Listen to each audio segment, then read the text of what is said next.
નમસ્તે મિત્રો, રાધે રાધે, જય શ્રી કૃષ્ણ. ચાલો સાંભળીએ આજની નવી વાર્તા. રેસમાં પોતાની સાસુ શાંતિ દેવીજીને કહે છે, અમ્માજી જલ્દીથી સામાન પેક કરી લો. હવે તમે અમારી સાથે શહેર ચાલી રહ્યા છો અને સારું પણ છે. આ તૂટેલા ફૂટેલા ઘરથી તમને છુટકારો મળી જશે. જુઓ ને, આ કાચું ઘર કેટલું તૂટી ગયું છે.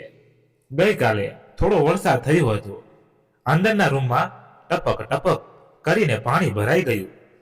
મને તો સમજાતું નથી તમે અને પિતાજી આ ઘરમાં કેવી રીતે રહી શકતા હતા.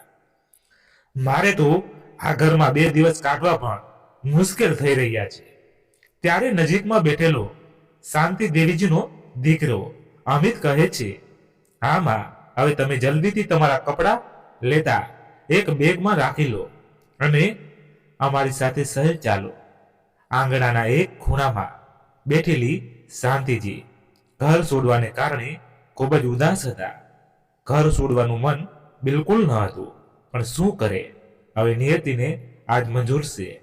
જ્યાં સુધી પતિ પત્નીની જોડી હતી ત્યાં સુધી તો તેઓ ગામમાં પોતાના પતિ સાથે આરામથી જીવન ગુજારતા રહ્યા હતા. પણ 1 મહિના પહેલા જ તેમના પતિ તેમને છોડીને ચાલ્યા ગયા, જેના કારણે તેમને વહુ દીકરાઓ સાથે શહેર જવું પડી રહ્યું છે. જોકે તેમનું શહેર જવાનું બિલકુલ મન નથી, પણ શું કરે, દીકરાઓ સિવાય તેમનું કોઈ નથી જે તેમના વૃદ્ધાવસ્થામાં દેખરેખ રાખી શકે. એટલા માટે દીકરાએ કહ્યું કે તમે અમારી સાથે શહેર ચાલો, ત્યાં રહેજો, અહીં ક્યાં એકલા રહેશો. અને પછી શહેરથી ગામ એટલું દૂર છે કે વાર તમારી દેખભાળ માટે નહીં આવી શકું. આના કરતાં સારું છે તમે અમારી સાથે શહેર ચાલો અને આ તૂટેલા ફૂટેલા ઘરથી પણ તમને છુટકારો મળી જશે.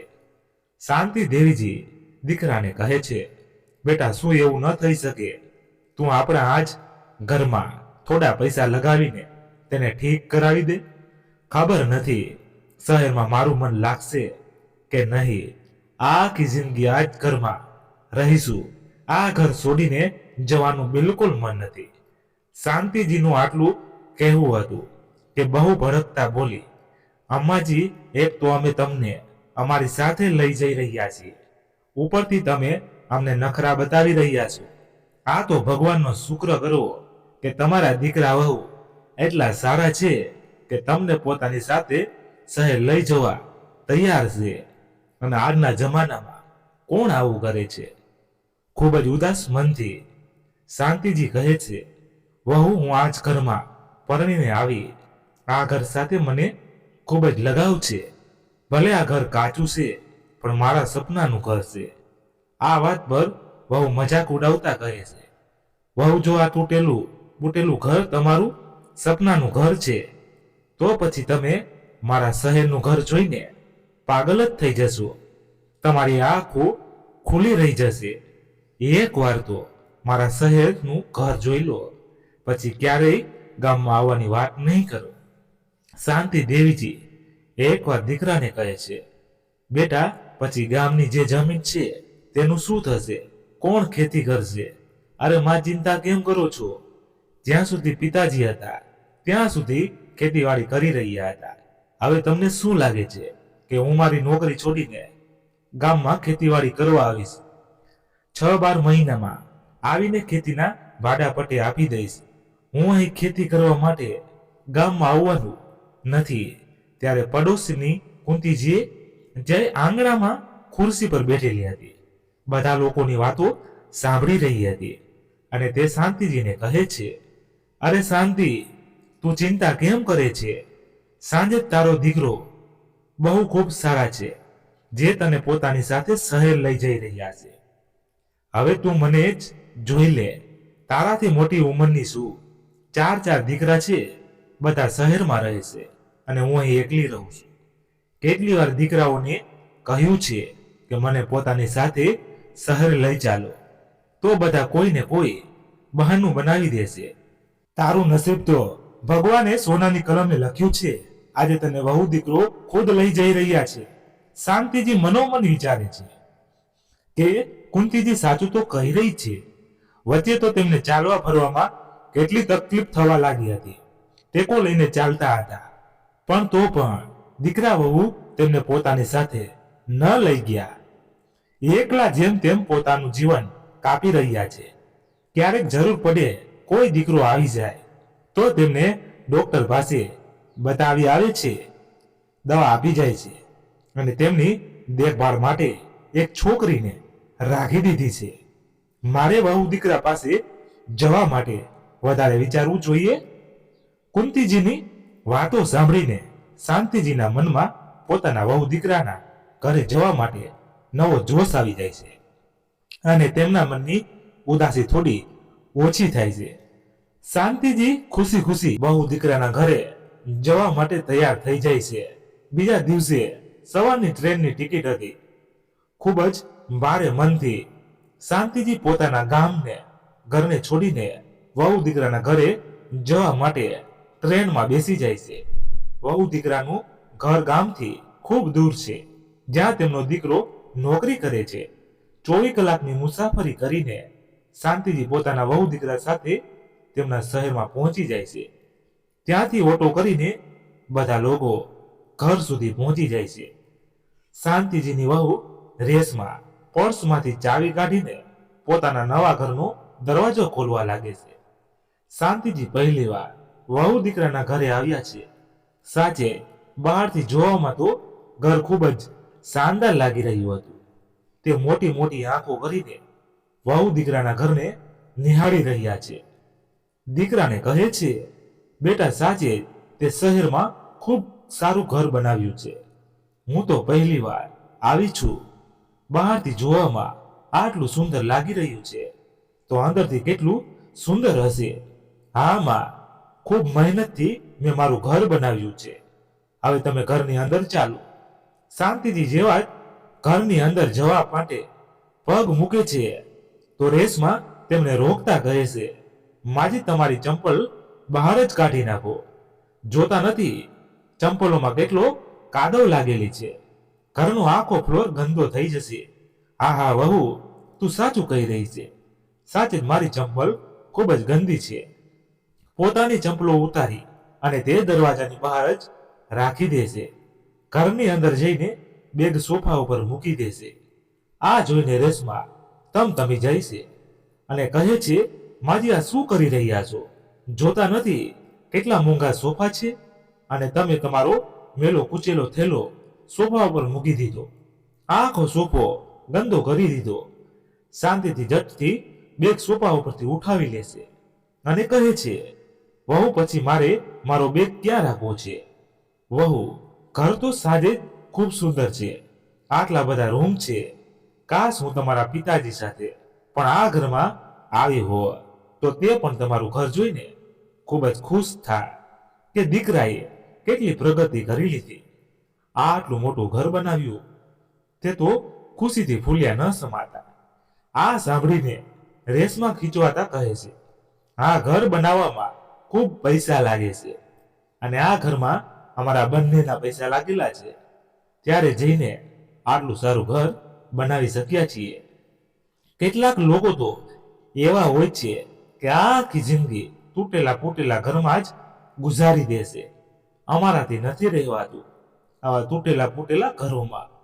જો અમે ઘર નહીં મહેલ બનાવ્યો છે.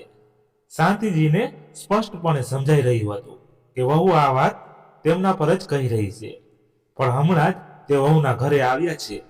કંઈ પણ વહુને કહેવું યોગ્ય સમજતા નથી અને પછી કહે છે, વહુ મારે મારો સામાન કયા રૂમમાં રાખવો છે? તો રેશમા કહે છે, અમ્માજી આ બધા રૂમ તો ભરેલા કરેલા છે. એક મારો રૂમ છે, એક ગેસ્ટ રૂમ છે, એકમાં મેં ભગવાનજીનું મંદિર બનાવીને રાખ્યું છે અને નાના રૂમમાં ઘરનો એક્સ્ટ્રા સામાન રાખું છું. હવે છેલ્લે એક પાછળનો રૂમ બચે છે તો તે જ રૂમમાં ચાલો તમારો સામાન રખાવી દઉં છું. શાંતિજીને ઘરમાં સૌથી પાછળ લઈ જાય છે અને એક નાના રૂમમાં તેમનો સામાન રાખી દેશે. તે ઘરમાં ઘણો બધો સામાન પડ્યો હતો. ખરેખર હમણાં જ વહુ દીકરાનું ઘર નવું બન્યું હતું. તો ઘર બનાવવામાં જે પણ સામાન બચ્યો હતો, પેન્ટના ડબ્બા, ફર્નિચરનો કેટલો સામાન, બધું જ તે રૂમમાં હતું.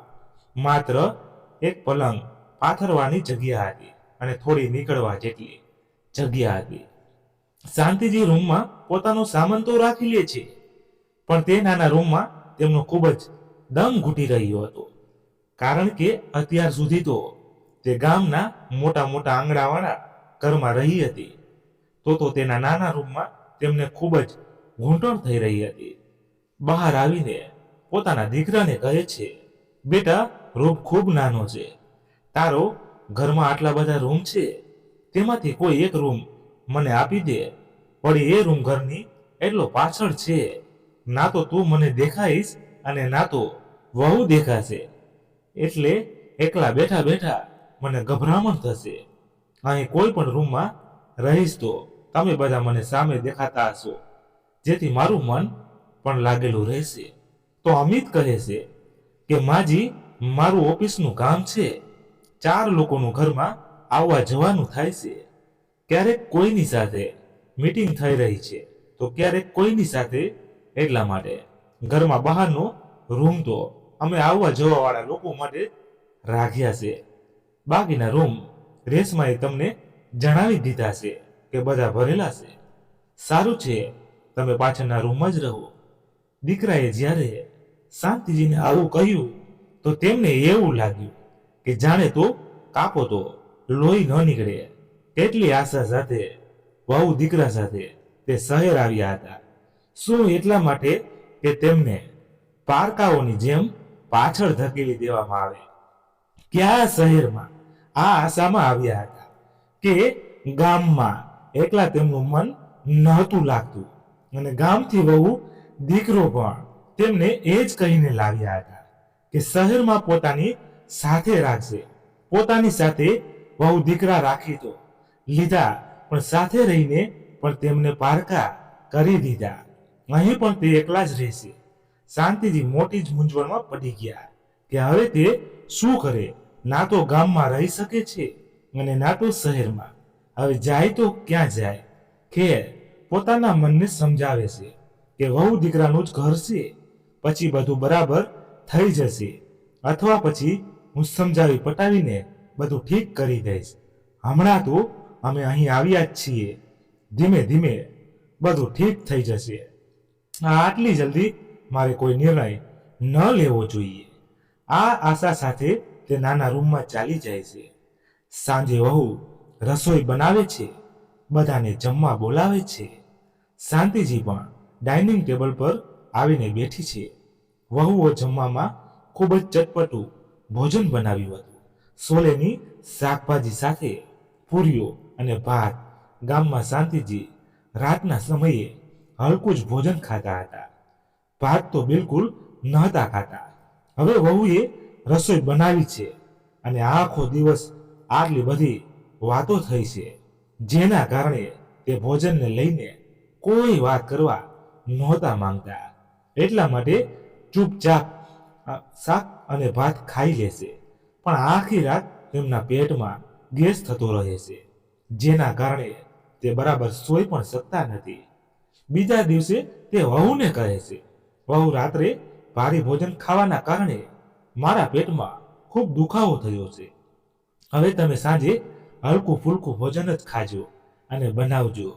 રેશમા કહે છે, નહીં માજી, તમારા ચક્કરમાં અમે સાંજે મગની દાળ અને દૂધી તો નહીં ખાવા લાગીએ.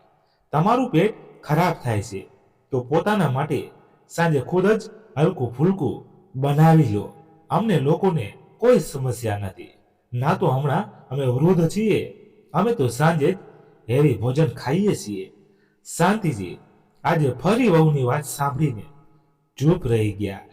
તેમને એવું લાગી રહ્યું હતું કે તે પોતાના વહુ દીકરાના ઘરમાં નહીં, કોઈ બીજાના ઘરમાં આવ્યા હોય, જ્યાં તેમને બંધનમાં રહેવું પડી રહ્યું છે.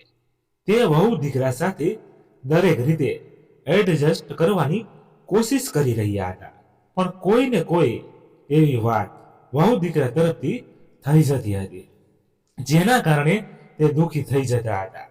ધીમે ધીમે સમય નીકળતો ગયો.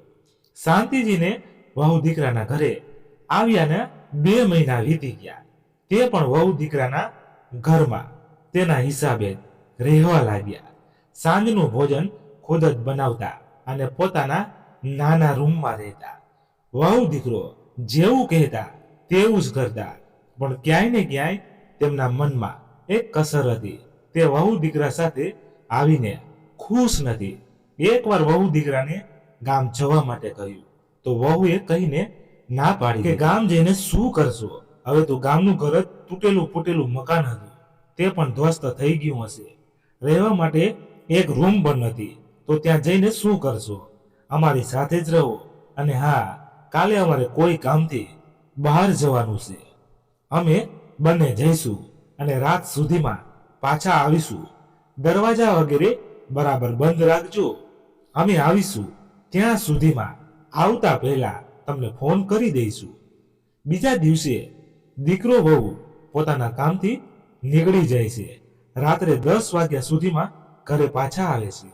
શાંતિથી જ્યારે પોતાનું જમવાનું બનાવી રહ્યા હતા ત્યારે પોતાની સાથે સાથે વહુ દીકરાનું જમવાનું પણ બનાવી લેશે કે રાત સુધીમાં વહુ થાકી હારી આવશે. તેમના માટે પણ સાદું જમવાનું બનાવી દઉં છું. કેમ રાત્રે આવીને વહુ જમવાનું બનાવવા માટે પરેશાન થશે. આ જ વિચારીને વહુ દીકરા માટે પણ તુરિયાનું શાક અને રોટલી બનાવી લેશે. રાત્રે વહુ દીકરો પાછા આવે છે તો ડાઇનિંગ ટેબલ પર શાંતિજી બધા માટે જમવાનું પીરસે છે. જેને જોઈને વહુ દીકરો બંને ભડકી જાય છે અને કહે છે, માં તમને કોણે કહ્યું હતું અમારું દર્દીવાળું જમવાનું બનાવવા માટે? અમે લોકો આ જમવાનું નહીં ખાઈએ. આખા દિવસના થાકેલા હારેલા આવ્યા છીએ. તુરિયાનું શાક જોઈને મન ખરાબ થઈ ગયું. આને અહીંથી હટાવો, રેશમા કહે છે. અમે તમે જલ્દીથી પીઝા ઓર્ડર કરી દો. આજે એ જ ખાઈને અમારે કામ ચલાવવું પડશે. શાંતિજી કહે છે, બેટા તમે લોકો બહારનું ખૂબ વધારે જમવાનું ખાઓ છો. બહારનું વધારે જમવાનું ખાવાથી નુકસાન પણ થાય છે. જેટલું બને એટલું ઘરનું જમવાનું અને સાદું જમવાનું ખાતા રહો. ખૂબ તેલ મસાલાવાળું જમવાનું ખાઓ છો અને મહિનામાં 10 થી 15 દિવસ તમે લોકો બહાર જ ખાઓ છો. આહા, તમે લોકોના સ્વાસ્થ્ય માટે સારું નથી. તો રેશમા ગુસ્સે થતા કહે છે, માજી અમે આખા દિવસથી એમ જ થાકેલા છીએ. હવે તમારું લેક્ચર આપીને મારું મગજ ખરાબ ન કરો. તમારું આ સડેલું જમવાનું ઉઠાવો અને જઈને તમારા રૂમમાં ખાઓ.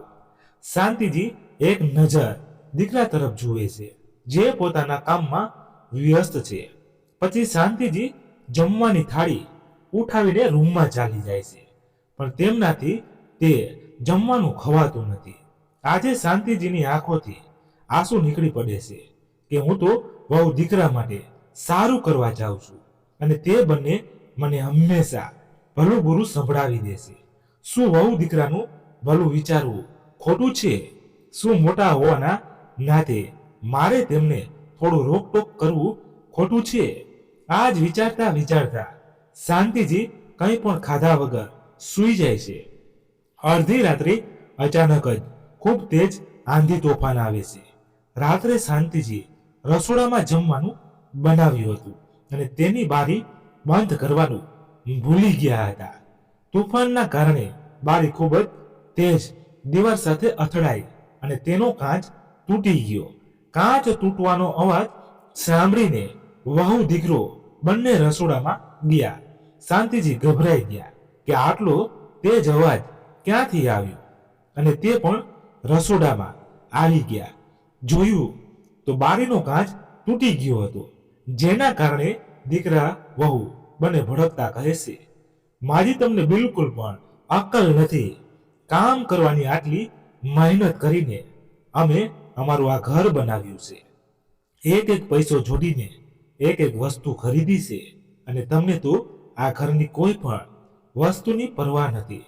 જો તમારી લાપરવાહીના કારણે કિચનની આટલી મોંઘી બારી તૂટી ગઈ હવે આના કાચ લગાવવામાં 5 થી 10 હજાર રૂપિયા ખર્ચ થઈ જશે, પણ તમને તો કોઈ ફરક જ નથી પડતો, કારણ કે ના તો તમારી પાસે આટલું સારું ઘર હતું, ના બારી દરવાજા, તો તૂટવાનો ડર જ ન હતો. હવા અવારનવાર ઘરમાં કંઈ ને કંઈ નુકસાન કરતા રહો છો. તમારે રેશમા કહે છે, અમિત, અઠવાડિયા પહેલા તમારી માએ ડિનર સેટનો એક બાઉલ તોડી નાખ્યો હતો. કેટલો મોંઘો ડિનર સેટ ખરીદ્યો હતો. હું તો તમારી માની હરકતોથી ખૂબ જ કંટાળી ગઈ છું. ખીજવાતા રેશમા આગળ કહે છે, અમિત, એક કામ કરો, તમે તમારી માને ગામ જ છોડી આવો. આ એ જ ઘરમાં રહેવા લાયક છે. તેમને સારું ઘર અને સારું જમવાનું હજમ જ નથી થતું. આ એ જ ગામના તૂટેલા ફૂટેલા ઘરમાં રહેવા અને બીમારીવાળું જમવાનું ખાવા લાયક છે. અમિત પણ આંખો મોટી કરીને કહે છે, માં, કાલે તમે તમારો સામાન પેક રાખજો. હું કાલે તમને ગામ છોડીને આવીશ. મેં ખૂબ કોશિશ કરી તમને પોતાની સાથે એડજસ્ટ કરવાની, પણ તમે તો અમારી સાથે એડજસ્ટ નથી થઈ રહ્યા. બિલકુલ ગામડાની ગવાર છો, શહેરમાં રહેવાની અક્કલ જ નથી. તમને રેશમાએ તમારી સાથે કેટલી એડજસ્ટ કરવાની કોશિશ કરી, પણ તમે તેની સાથે એડજસ્ટ નથી થઈ રહી. હવે તમારા માટે એ જ સારું હશે કે તમે ગામમાં જઈને રહો. શાંતિથી કહે છે, બેટા, હવે હું ગામમાં જઈને કેવી રીતે રહીશ? ગામનું ઘર છોડીએ આટલા મહિના થઈ ગયા છે. જો તમે મને ગામમાં છોડવા જ માંગો છો તો ઓછામાં ઓછો એક પાકો રૂમ તો બનાવી દો, જ્યાં હું વરસાદના સમયે આરામથી રહી શકું. તો રેશમા ચીસું પાડતા કહે છે, માજી, તમને શરમ નથી આવતી? આ કહેતા હમણાં જ અમે અમારું આટલું મોંઘું ઘર બનાવ્યું છે, આટલા બધા પૈસા ખર્ચ કર્યા છે, પૂરી રીતે એમાં એ પણ નથી ચૂકવી શકી, અને તમને ગામમાં રૂમ બનાવવાની પડી છે. અમારી પાસે ગામમાં રૂમ બનાવવા માટે 1 રૂપિયો પણ નથી. પૈસાનું ઝાડ નથી લાગેલું કે તમારા ઉપર આટલા બધા પૈસા ખર્ચ કરી દઈએ. જેવું છે તેવું રહો. આહા, રેશમા સાચું કહી રહી છે. દીકરો પણ પોતાની પત્નીની હામાં હા મિલાવીને રૂમમાં સૂવા માટે ચાલ્યો જાય છે. રસોડામાં ઉભેલા શાંતિજીને એવું લાગી રહ્યું હતું કે જાણે આંધી તોફાન બહાર નહીં, પણ તેમના મનની અંદર આવ્યું હોય. હવે શાંતિજીની અંદર દીકરા વહુનું અપમાન સહન કરવાની હિંમત બચી ન હતી. આટલા દિવસોથી તે દર વખતે વિચારીને ચૂપ રહી જતા હતા કે દીકરો વહુ ધીમે ધીમે બધું સમજી જશે, પણ તે તો કંઈ સમજવાને બદલે અમને ઉલટું સીધું સંભળાવી દેશે અને અપમાન પણ કરી દેશે. હવે બસ હું પણ આ ઘરમાં નહીં રહું. મારા ગામનું ઘર જેવું છે હું ત્યાં જ જતી રહીશ. બીજા દિવસે અમિત તેમને ગામ છોડી આવે છે અને તરત જ પાછા ફરવાની ટિકિટ કરાવીને પાછો પણ આવી જાય છે. આંગણામાં ઉભેલા શાંતિજી દીકરાને જતા જોઈને એક ટક જોતા રહે છે કે દીકરાએ જતા સમયે એ પણ ન કહ્યું કે માં, થોડા પૈસા રાખી લો. ઘરના આંગણામાં આટલા મોટા મોટા ઘાસ ઉગી ગયા છે, તેની સફાઈ માટે કોઈને બોલાવી લેજો. ઘરના રાશન પાણી માટે કંઈક ખરીદી લેજો. ચૂપચાપ શહેર માટે નીકળી ગયો. ખેર, નસીબનું લખેલું સમજીને શાંતિજી આને પણ સ્વીકાર કરી લેશે કે જોઈએ આગળ આગળ વૃદ્ધાશ્રમમાં ભગવાને મારા નસીબમાં શું લખ્યું છે.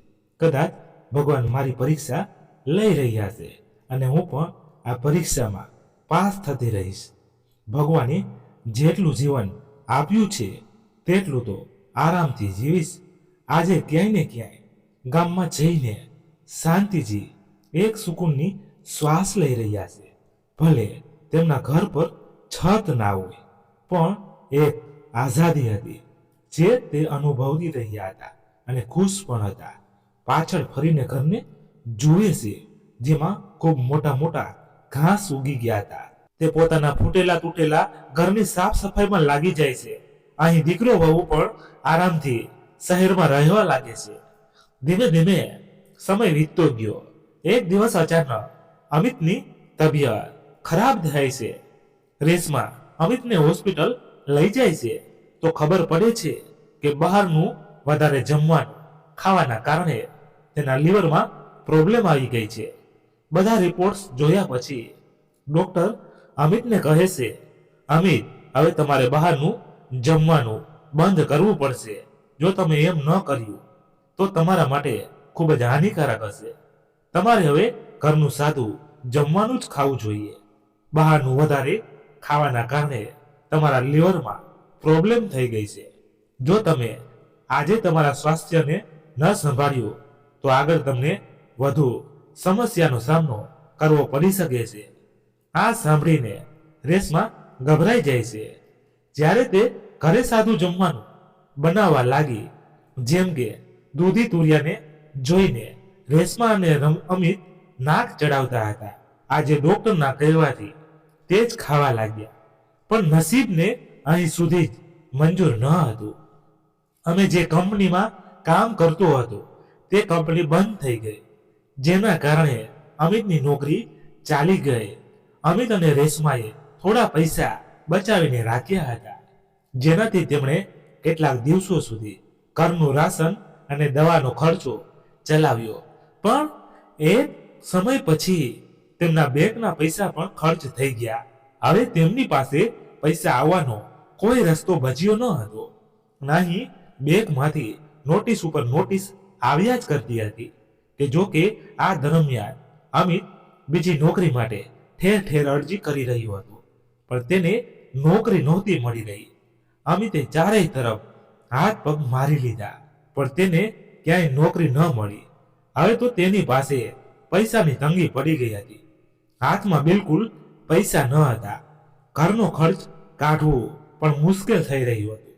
ત્યારે રેશમા તેમને સલાહ આપે છે કે અમિત, આપણી પાસે પૈસા નથી, પણ પૈસા આવવાનો એક રસ્તો છે, જેનાથી આપણે પોતાના ઘરની મહિના પૈસા પણ ચૂકવી દઈશું અને તમને બીજી નોકરી શોધવાનો સમય પણ મળી જશે. અમિત આશ્ચર્યચકિત થતા કહે છે, ક્યાંથી આવશે આટલા બધા પૈસા? આપણું ઘર 24 લાખનું નથી, આખે આખા 1 કરોડનું છે, જેના માટે આપણે ખૂબ લોન લીધી છે. જો આપણને કોઈ પાસેથી ઉધાર પણ લઈશું તો તે આપણને આટલા પૈસા નહીં આપે. 1,00,000 2 લાખ તો બધા આપી દેશે, પણ મોટી રકમ ઉધાર પર કોઈ નથી આપતું. તો હસતા રેશમા કહે છે, અરે અમિત, તમે મારી આખી વાત તો સાંભળો. ગામમાં જે તમારા પિતાજીની જમીન હતી તે ક્યારે કામ આવશે? એમ પણ ગામની જમીન પર ખેતી કરવા માટે તમે જતા નથી. આજે જરૂર પડી છે તો તે જમીનને આપણે વેચી દઈએ અને એ જમીનના પૈસાથી આપણે પોતાના ઘરની લોન પણ ચૂકવી દઈશું. સાથે સાથે પોતાનું જીવન પાછું પાટા પર લાવી દઈશું. આ સાંભળીને અમિત ખૂબ ખુશ થાય છે. અરે રેશમા, તમે ખૂબ સારો આઈડિયા આપ્યો છે. આ વાત મારા મગજમાં પહેલા કેમ ન આવી? પણ ઘરની બધી જ જમીન તો માના નામે છે. તો રેશમા કહે છે, તો શું થયું? માના નામે છે, શું પોતાના દીકરા માટે જમીન ન વેચી શકે? તમે ગામ ચાલો, મને તમારી પરિસ્થિતિઓ જણાવો. તે માં છે તમારી, જમીન વેચીને તમને ઝડપથી પૈસા આપી દેશે. પછી શું હતું? અમિત અને રેશમા બીજા દિવસે ટિકિટ કરાવીને ગામ પહોંચી જાય છે અને માના અનાથ તૂટેલા ફૂટેલા ઘરને શોધવાની કોશિશ કરે છે, કારણ કે જ્યાં તેમનું તૂટેલું ફૂટેલું ઘર બન્યું હતું ત્યાં કોઈએ પાકો મકાન બનાવી લીધું હતું અને ઘરની બહાર એક મોટો સ્ટીલનો ગેટ લગાવ્યો હતો. તે ઘરને જોઈને અમિત થોડો પરેશાન થાય છે. પછી આસપાસના લોકોને પૂછે છે કે કાકા, અહીં મારું ઘર હતું અને મારી જ જમીન હતી, તો આ ઘર પર કોણે ઘર બનાવી લીધું?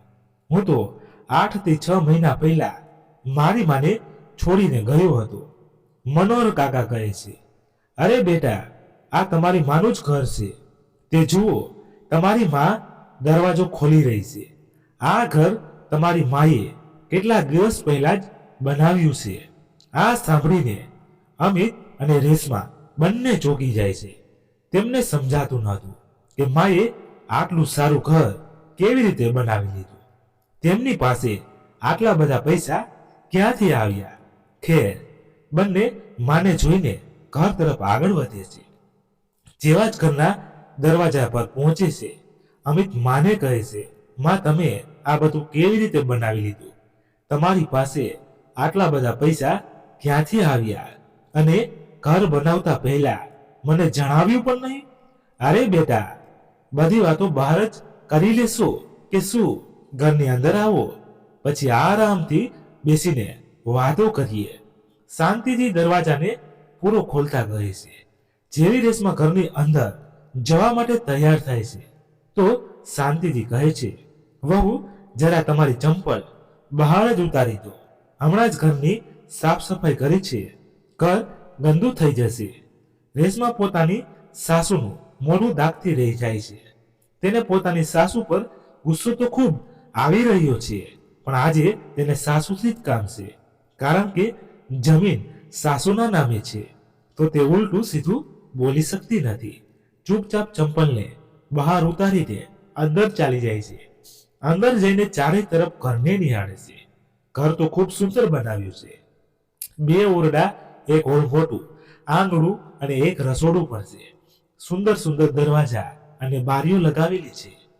જ્યારે રેશમા આખા ઘરને નિહાળી રહી હતી ત્યારે શાંતિજી કહે છે, બહુ જોઈ લે, હવે તો અમે પણ અમારા ઘરમાં મોંઘાવાળી બારીઓ દરવાજા લગાવી દીધા છે. હવે તું મને નહીં કહી શકે કે મારા ઘરમાં બારીઓ દરવાજા નથી.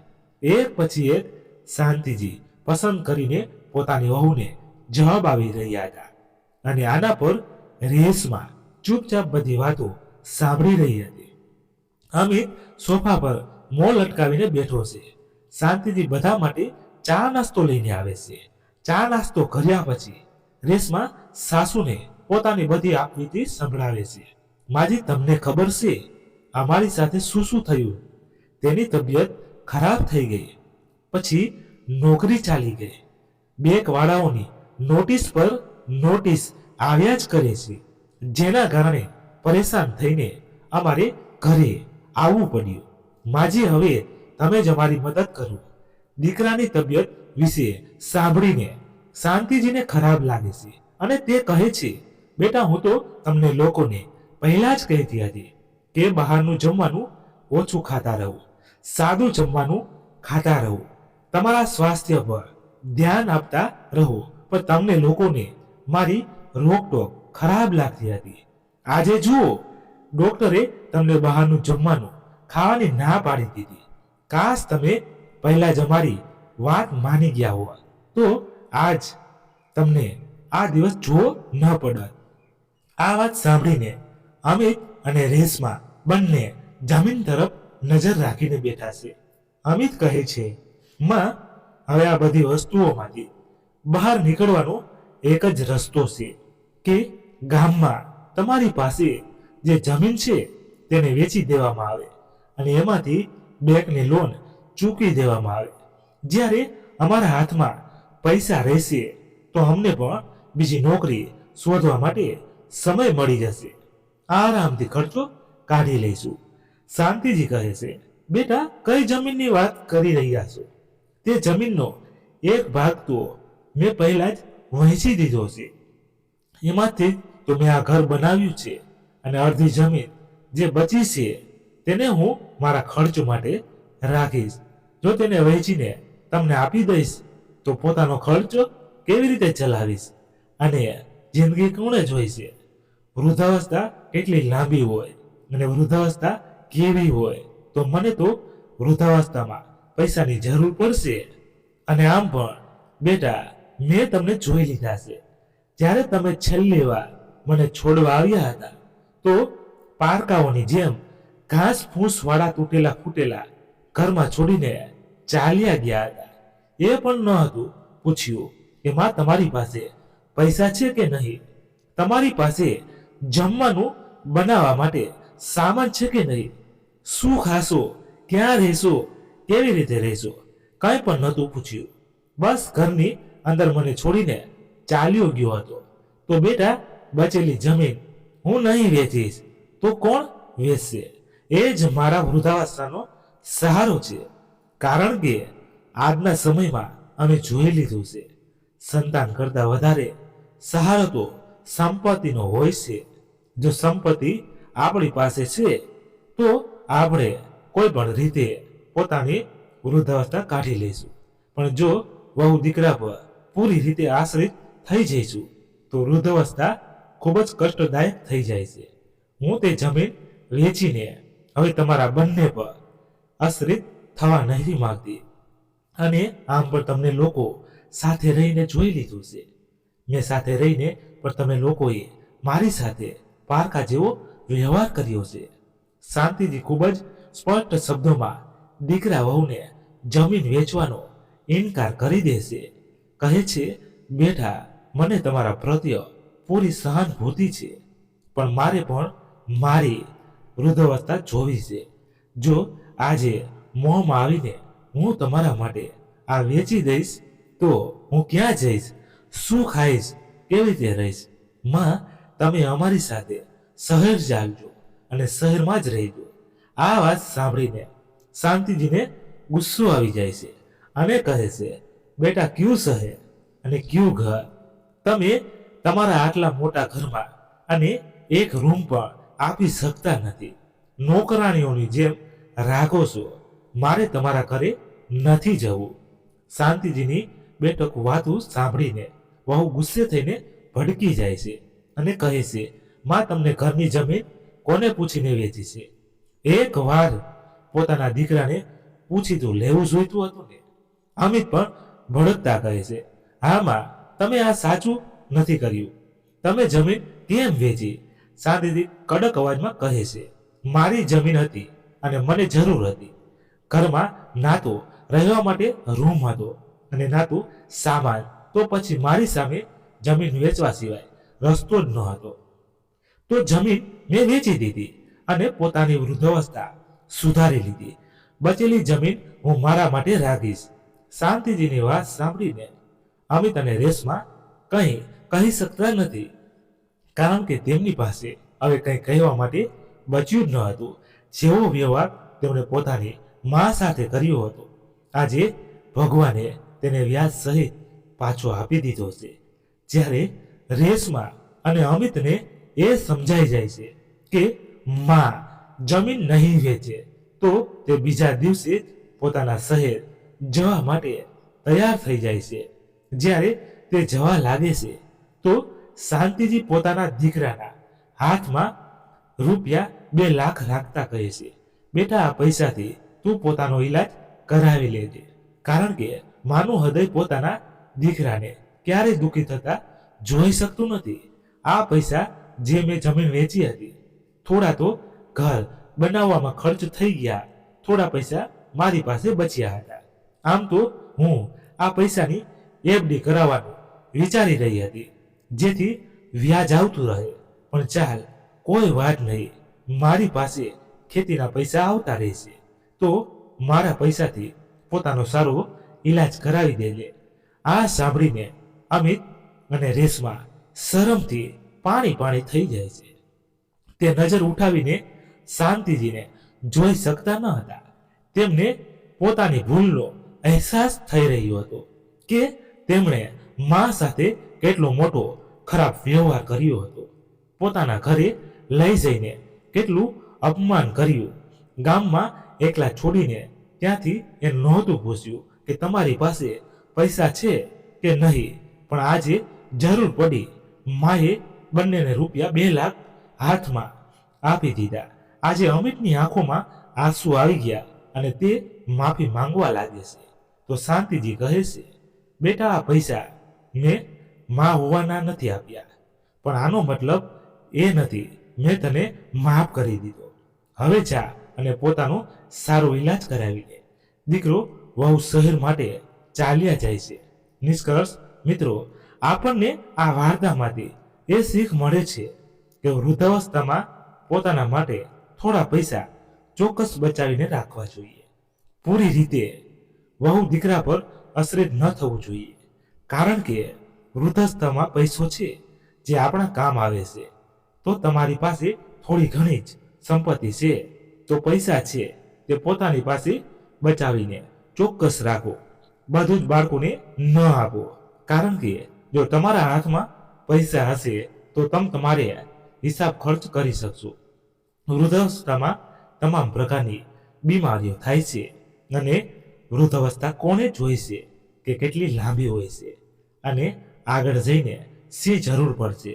તો પોતાની સંપત્તિ વહુ દીકરાઓને આપીને પછી પોતાના પૈસા તેમની પાસેથી હાથ ફેલાવીને માગવા અયોગ્ય જ નથી.